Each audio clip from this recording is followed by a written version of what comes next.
candidate for New York State Senate. He's running against Murray Golden in 22nd Senatorial District, which is Bay Ridge, Dyker Heights, Bensonhurst, and also Shipshead Bay in our area, Manhattan Beach, as well as Garrison Beach and Marine Park. So before we heard from Ross Barkan, who visited our club several times, so it would be very fair to give a chance to speak to Andrew Gonardis. Yeah, please, Andrew. Good evening, everybody. It's good to be here with you all. I've been here a few times before, though not since I announced my campaign. I was actually, Ari, you might remember this, I was at the very first meeting of the Bay Democrats back in 2013. So I've been involved in coming to your meeting since 2014.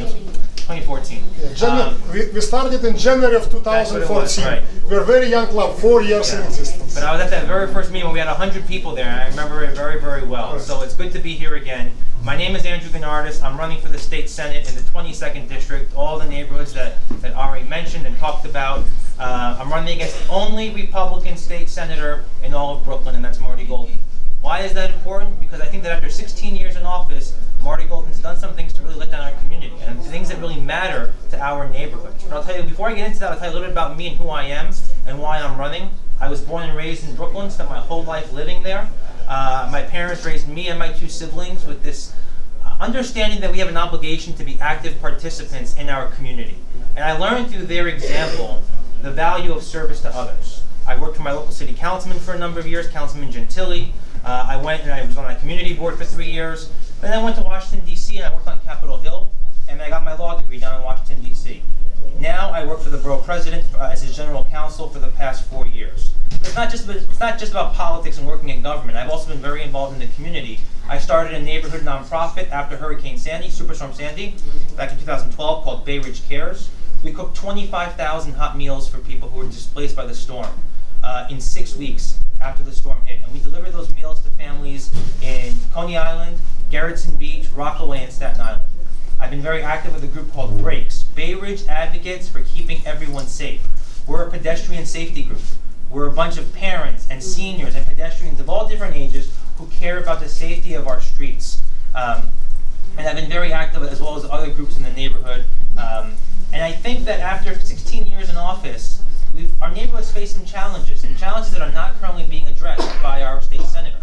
It's not uncommon these days to see people working 2 or 3 jobs just to put a roof over their head or a roof over the head of their kids.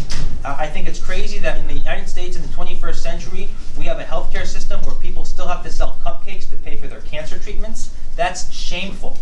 Absolutely shameful. I talked about pedestrian safety. We have people who live in fear of crossing the street. Just yesterday, we saw on Garretson Avenue and Avenue U, 2 senior citizens killed. Sorry, one was killed, one was severely injured, I'm sorry. The first reports were that they were both killed, husband and wife, because of unsafe conditions on our streets.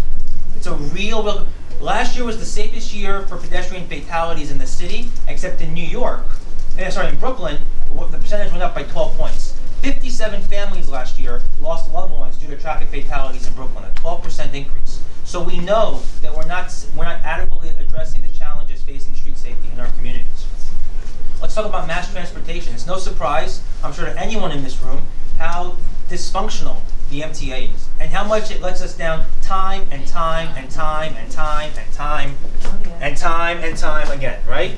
We can talk about the funding crisis facing the MTA. We can talk about the fact that not a single station in this Senate district, except for one, is handicapped accessible, and how across the entire city, less than 25% of our stations are accessible by elevator for those not just who are handicapped or disabled, but seniors who need help getting down the stairs, parents pushing a stroller, anyone holding lots of bags and can't make it down the stairs. There's no reason why in the 21st century we can find lights to put on the Kosciuszko Bridge to make it different color lights depending on the holidays, but we can't find money to make sure that our stations are accessible and reliable for everyone. Back in December, the wall of the 86th Street R station collapsed. Literally, our stations in southern Brooklyn are collapsing. Nothing's being done about it. Absolutely nothing's being done about it. What about waiting for a bus for 40 minutes? 40 minutes, the bus. During the day. Exactly. And then 100 people. You're giving my speech for me. I agree with you 1,000%. Let's talk about immigrant communities. Southern Brooklyn is one of the most diverse neighborhoods and regions of New York City. The Congresswoman spoke about it in her district. In this Senate district, the 22nd district that goes from Bay Ridge all the way out to Marine Park, we have 25% Chinese, we have 19% Russian, we have 14% Arab, we have 10% Jewish, we have Greek, Irish, Italian, you name it, we have it in this district. But unfortunately, many of our immigrant neighbors feel disenfranchised and disengaged and actually live in fear many times because of the hateful rhetoric they hear, not just from Washington, but from people in our own community. As the grandson of immigrants, that's unacceptable to me. I think everyone deserves to know that they belong here, regardless of when their families came here, whether it was yesterday, last year, 10 years ago, or a generation ago. We're all immigrants, and we all share the same experience. So these are some of the reasons why I'm running. These are some of the challenges that I think are not being addressed by our state senator. And this is why I come before you and ask for your club's support. The last time I ran for this seat in 2012, I had the support of Ari. Unfortunately, the club was not around back then, so you guys couldn't support me. I was 26 years old when I ran for the state senate 6 years ago. I was 2 years out of law school. I was young, naive, idealistic. I thought I could change the world by saying I wanted to change the world. And you know what? Even though I lost, I got 43% of the vote against someone as entrenched as Marty Golden. And I learned a lot of lessons during that campaign.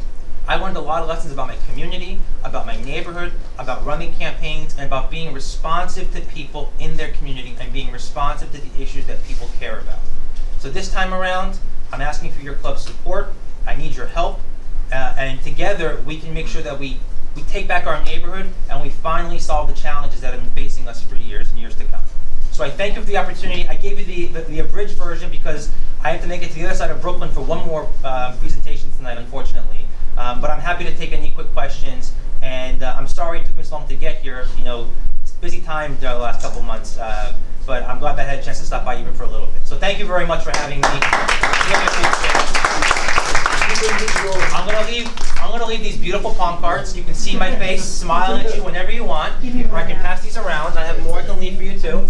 And if anyone ever, if I don't get to your question now, anything comes to mind, my information's on the card. I want to hear from you. I need to hear from you in order to do this job right. So thank you very much. I'll take a question or two. If not, good.